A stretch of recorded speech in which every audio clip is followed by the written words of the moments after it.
Hi guys, nasubukan mo na bang nakipagplastikan sa isang tao?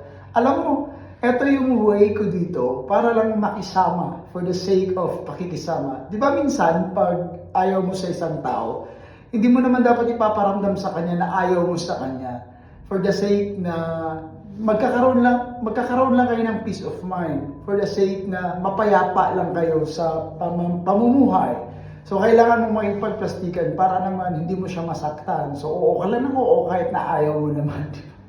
It's normal. Tao lang tayo eh. Minsan nasasaktan tayo. Kaya para hindi tayo makapagpapasakit ng damdamin ng isang tao, paplastikin mo na lang siya. Marami naman kasing plastic dito sa Canada eh.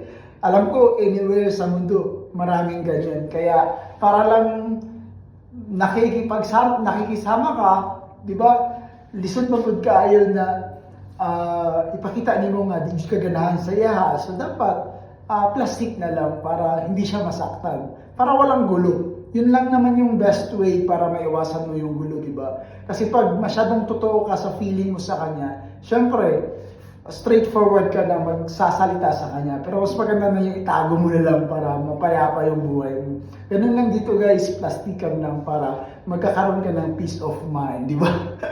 Alam kong ginagawa mo yan, I'm sure.